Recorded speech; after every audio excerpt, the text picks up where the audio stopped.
ayon po dito kay Attorney Conti, galing po ito sa DZMM Teleradyo, AJK victim scam. Retong campo daw ng mga biktima ng AJK, kini-question daw po ang Duterte plea to delay, ruling o plea to delay, ruling on interim release mga kababayan. So kini-question yung pag-delay ng pagdedesisyon doon po sa interim release ni dating Pangulong Duterte dyan po sa dahig. So ngayon dito parang natalakay din ata yung arrest warrant ni Senator Bato de la Rosa. Pero gaya nga ng sabi ko sa inyo, kung ano yung sasabihin ng pagtanggi ngayon nung mga tinatanong, nangyari na po yan sa panahon bago maaresto etong si Digong. Attorney, dahil kinakosta tayo sa oras, isa pang maraming gustong makaabang. Kasi 'di ba laging lumulutang itong issue na lalabas na rin yung isa pang arrest warrant, posible daw syempre si Senador Bato de la Rosa. Meron ba kayong konting info or feedback on that? Oh. Naku, wala. Wala Pero pa? hope lang. Pare-pareho tayong nananalangin na sana baka lang meron kayo info. Oo, anyway. Ito, pero sa September, malalaman natin yung kumbaga medyo kabuuan ng kaso kay Duterte. Okay. Pwedeng earlier pa, baka masilip natin yung mga dokumento. Pero sa September, maghaharap-harap, ano ba talaga yung kinakaso? At syempre, magkakaroon ng ano yung participation niya at sino ang iba pang kasama. Kasi si Duterte ay indirect co-perpetrator. Tama. Alright. Kasi, di ba, alam ko, tsaka once na umusad na po yan sa September, tandaan nyo mga kababayan once na umusad na yung trial ni Duterte sa September, yung unang trial po niya, unang hearing niya, talagang yung mga kasabwat niya sa pagsasagawa na madugong pakikipaglaban sa ipinagbabawal na bato na nagresulta ng AJK or maraming biktima ng AJK mga kababayan, yan pong lahat ng yan ay may isyuhan po yan ng arrest warrant. Tandaan nyo po, may isyuhan po yan ng arrest warrant at pag lumabas yung arrest warrant na yan, maaaresto na po yung sina Bato de la Rosa at yung iba pa na mga general na sangkot dito po sa AJK na ito.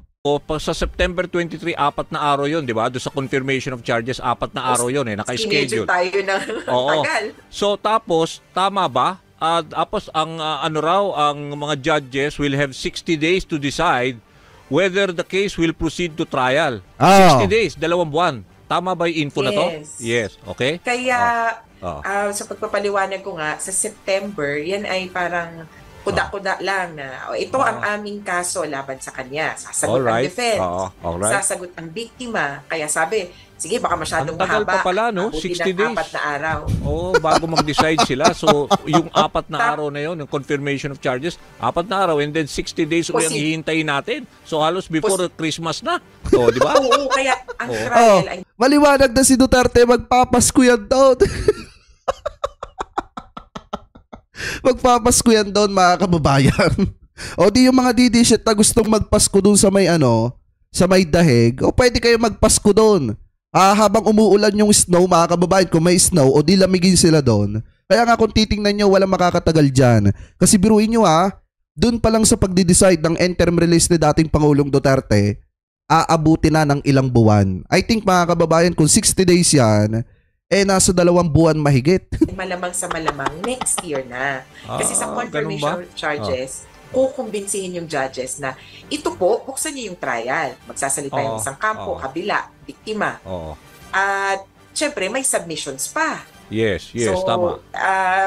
Palagay ko talagang 2026, kung sakasakali. Grabe, no? Okay, ito medyo hypothetical to. If ever, let's say on 2028, siyempre, di ba, sa mga survey, mukhang mananalo, posibleng manalo si VP Sara. Kung sakali na dumating yung punto na yun, ewan ko lang kung anong pananaw nyo rito.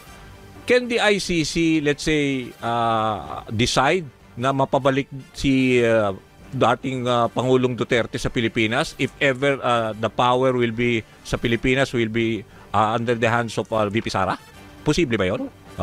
Posible, pero maraming pagdadaanan. Siyempre, kailangan tumaan sa ICC processes. Ibig sabihin, mag-file ka ng kung ano man, o kaya magkaroon ng resolution dun sa kaso. Malay natin, 2028 tapos na, di ba? Okay. Posible din na maghingi ng... Pero hindi ganun kadali. Hindi ganun kadali. Ibig sabihin, ICC will still have jurisdiction as far kahit na may change in government by 2028. Tsaka mga kababayan, tandaan nyo, kahit brasuhin ng presidente ng Pilipinas ang ICC, hindi nila mapapabalik si Duterte ng ganun-ganun na lang.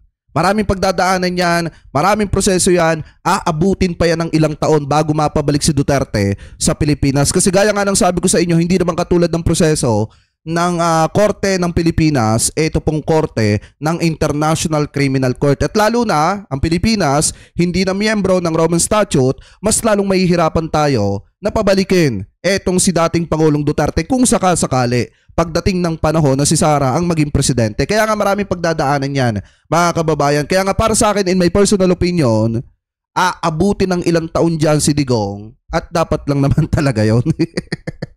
Dadaan ka sa proseso, hindi yung tipong, di ba? Lalo niya naman. Kasi buti nga siya, pinagbibigyan ng due process, di ba? Buti nga siya na-avail niya yung due process, mga kababayan. Samantalang yung mga kababayan Pilipino po natin na itinumba nung panahon niya, kahit tamang proseso, hindi po na-avail na mga yun Kasi nga, kill yung nangyari sa kanila nung panahon na yun. Okay, just because may request ng Philippine government, whoever is empowered by then, pwede niyang ganun kadibilis na mapapabalik ang kanyang father if ever that happens, di ba?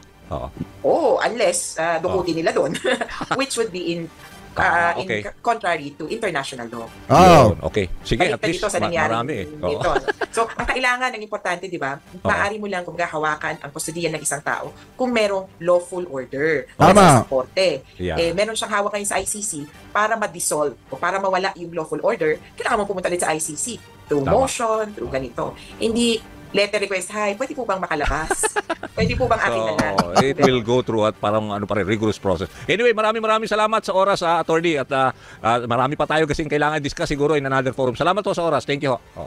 Ayan mga kababayan So maliwanag yung sinasabi ni Attorney Conti dito. Siguro mapapabalik ni Sara, pero maraming proseso na pagdadaanan. Hindi lang naman kasi mga kababayan ganun kadali yun na pag ginusto niya na pabalikin itong si Duterte, mapapabalik niya ng agad-agad. May mga pagdadaanan pa rin yan na proseso mga kababayan. Yun ay kung magiging presidente. Tandaan nyo yun ay kung magiging presidente etong si Sara sa 2028. Paano pagkatalo siya?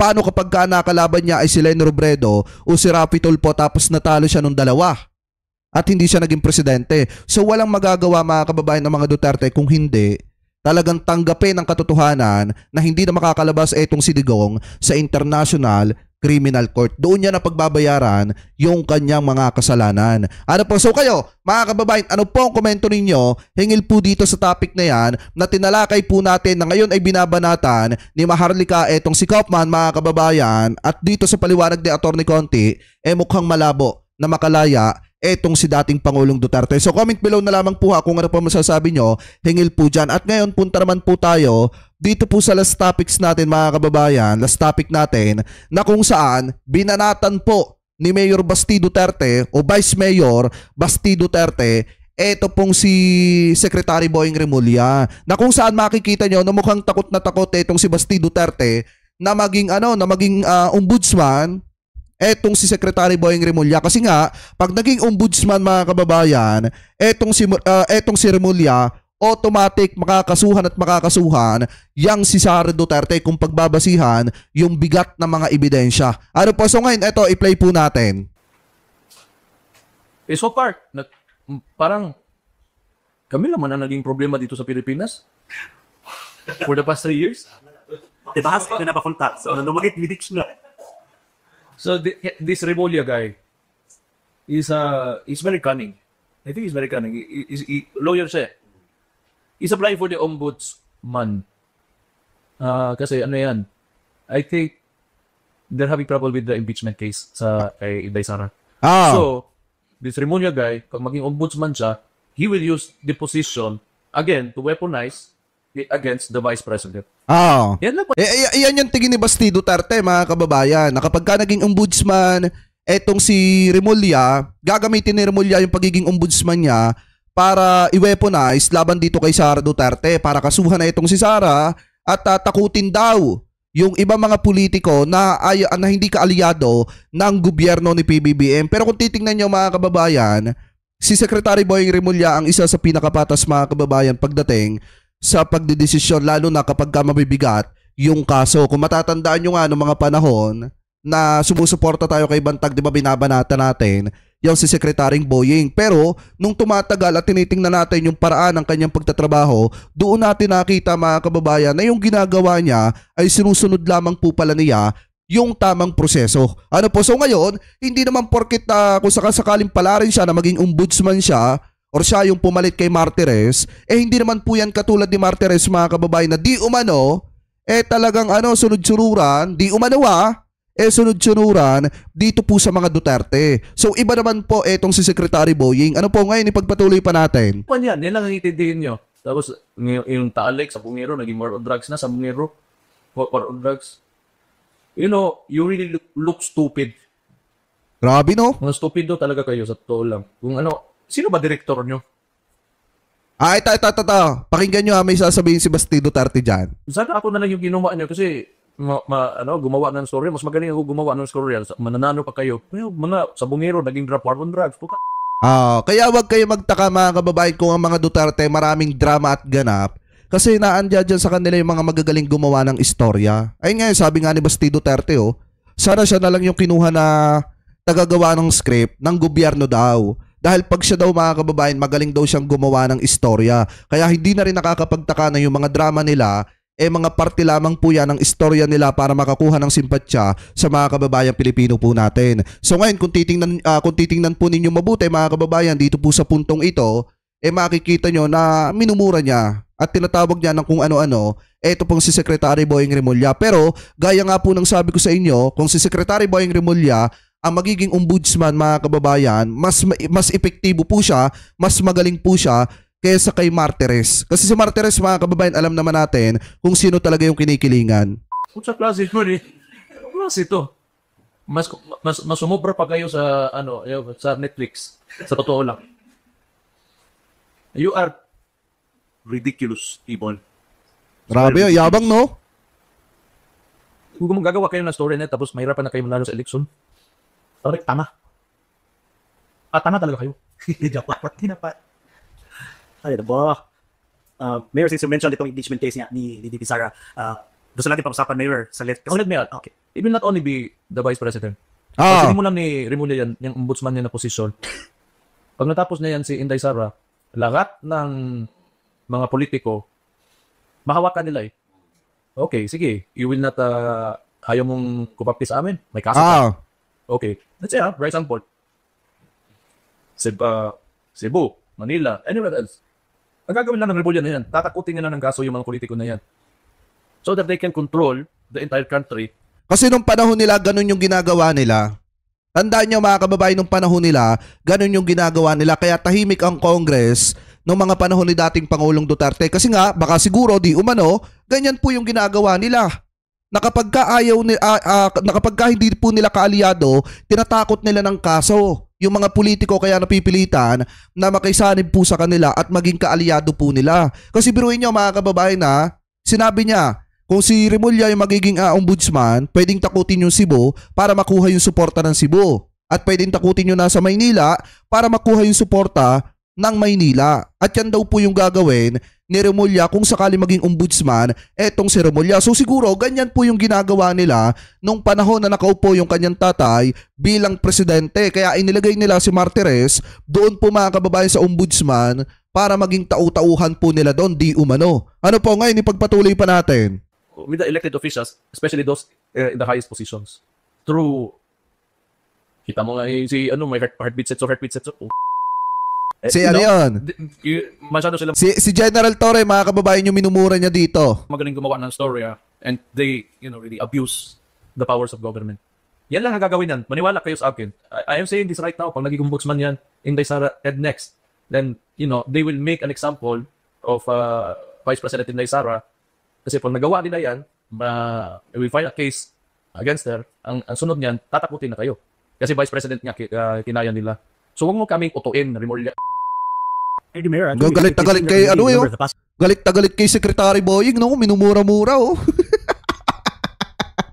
Hindi kasi nila matanggap mga kababayan na si Secretary Boying Remulla ngayon ang nakatutok doon sa mga nawawalang sa Bungero. At hindi nila matanggap na yung issue nung pakikipaglaban ng kanyang tatay sa ipinagbabawal na bato ay konektado doon sa mga nawawalang sa Bungero. Kaya nang gagalaite mga kababayan, etong si Vice Mayor Basti Duterte kasi hindi niya matanggap nasangkot pa rin yung pulisiya ng kanyang tatay doon sa mga nawawalang sabungero. So ngayon, ipagpatuloy pa natin. Kasi mga, hindi pa ombudsman mayor, but there's already been suspensions. Cases why mga suspension ng mga government officials na hindi pro-admin. So, sa I think there's a big possibility. Yeah, because that's why they're weaponizing the government because they're trying to attempt an authoritarian regime. And they make it so subtle. Bababa si Marcos, papalit sila ng kandida, and then so on and so forth. They are attempting an authoritarian regime because yan si Marcos, he grew up si Marcos during his teens, and he thinks it's his birthright na kanila tong Pilipinas, and along with these oligarchs and cronies. So they feel that the Philippines is theirs. Well, that was a long time ago. Ngayon, na magawa yan. Why are you still attempting these people educated? Wala na yan din yan. You will fail. You will not succeed with what you are doing. Oh, ayan. Ayan yung sabi ni ayan yung sabi mga kababayan ni Basti Duterte kay Secretary Boying Remulla. Minura pa nga niya dito si General Torre na hindi daw po magsasucceed. Ibig sabihin mga kababayan, malabo daw manalo. Especially etong gobyerno dahil daw sa ginagawa nito mga kaalyado ni PBBM, yung mga miyembro ng kanyang gabinete at itong mga tao na inilalagay sa mga posisyon katulad nitong si Remulla kung sakasakali na maging ombudsman po ito. So ngayon, ang lahat daw po ng yan parte ng darating na 2028. Yun yung gustong ipunto dito ni Basti Duterte. Kaso nga lang ang problema mga kababayan, siguro kung gawain nila yan sa panahon nila, talagang alam nila yung proseso ng ganyang klase ng gawain na kapag hindi nila kaalyado, tataniman nila ng kaso or di kaya naman mga kababayan, i-relate nila, ididikit nila sa paggamit ng ipinagbabawal na bato o protector ng pagpapagulong ng ipinagbabawal na bato dito po sa ating bansa. Kaya nga kung iisipin nyo pong mabuti, etong sinasabi ni Basti Duterte, paninira na lang yan sa gobyerno eh. Diba? Paninira na lamang po yan kay Secretary Boying kasi hindi niya matanggap yung katotohanan na yung pulisiya ng kanyang tatay ay nagdala lamang po ng malaking kaguluhan dito po sa ating bansa na kung saan libu-libong mga kababayang Pilipino po natin ang naapektuhan at maraming mga inosente ang nadamay na nawala ng buhay dahil po sa maling pulisiya ng kanyang tatay na may kinalaman din sa mga nawawalang sabungero. Ano po? So ngayon, kung titingnan nyo mga kababayan, yan yung kinakatakutan ni Basti Duterte na kapag ka daw naging ombudsman, etong si Secretary Boying Remulla, gagamitin lamang daw po yung posisyon ng pagiging ombudsman para i-weaponize ito pong si Sara Duterte at yung iba daw po mga politiko na hindi daw po kaalyado ng administrasyon ni PBBM. So kayo, mga kababayan, kung kayo po ang tatanungin, ano po ang masasabi ninyo mga kababayan hingil po dito sa mga topic na ito na tinalakay po natin? Ano po ang komento ninyo mga kababayan hingil sa pagmumura ni Basti Duterte kay Secretary Boying Remulla at kay General Torre? So comment below na lamang po